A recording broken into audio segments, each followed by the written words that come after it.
आज हम बात करेंगे एक ऐसे स्टॉक की जिसे कभी भारतीय टेलीकॉम सेक्टर का बड़ा खिलाड़ी माना जाता था। लेकिन आज इसकी हालत ऐसी हो गई है कि निवेशक सोच में पड़ जाते हैं, आखिर वोडाफोन आइडिया में अब बचा ही क्या है। ध्यान दें, यह वीडियो केवल शैक्षणिक उद्देश्य के लिए है। इसमें दी गई जानकारी निवेश सलाह नहीं है। वोडाफोन आइडिया, एक ज़माने की टॉप टेलीकॉम कंपनियों में शामिल, आज भारी कर्ज, लगातार गिरते रेवेन्यू और घाटे की मार झेल रही है। शुरू करते हैं सबसे अहम बात से, इसका फाइनेंशियल हेल्थ।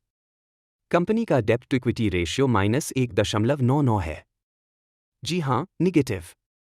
इसका मतलब है कि कंपनी की बैलेंस शीट कर्ज के भार से लदी हुई है। ऊपर से इंटरेस्ट कवरेज रेशियो -0.18 है, यानी ऑपरेटिंग प्रॉफिट से वो अपनी ब्याज की किश्त भी नहीं चुका पा रही। और रोस यानी रिटर्न ऑन कैपिटल एम्प्लॉयड -4.03% है, यानी हर पैसे पर घाटा। अब जरा नजर डालते हैं नेट प्रॉफिट मार्जिन पर, जो -73.24% है, यानी कमाई के हर 100 रुपये पर 73 रुपये से ज्यादा का घाटा।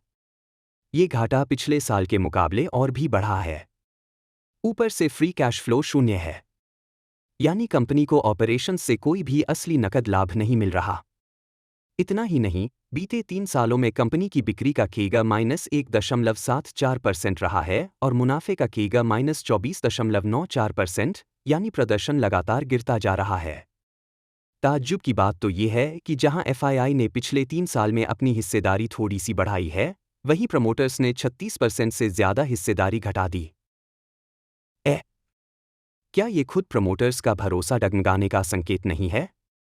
और अगर आपने सोचा कि तिमाही प्रदर्शन में कुछ सुधार होगा, तो शायद आपको जानकर अफसोस होगा कि QOQ बेसिस पर सेल्स 0.93% और प्रॉफिट भी निगेटिव ग्रोथ दिखा रहा है।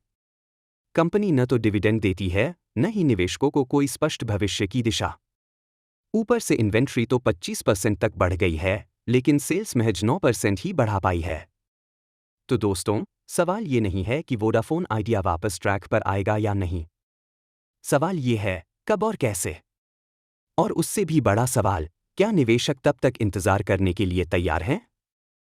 अगर आप ऐसे स्टॉक में निवेश करने का सोच रहे हैं, तो आपको अपनी रिस्क टॉलरेंस, टाइम होराइजन और पर्सनल स्ट्रेटेजी पर बहुत गहराई से विचार करना होगा। अगर आपको वीडियो जानकारीपूर्ण लगा हो, तो लाइक करें, शेयर करें और ऐसे ही और एनालिसिस के लिए सब्सक्राइब करना न भूलें।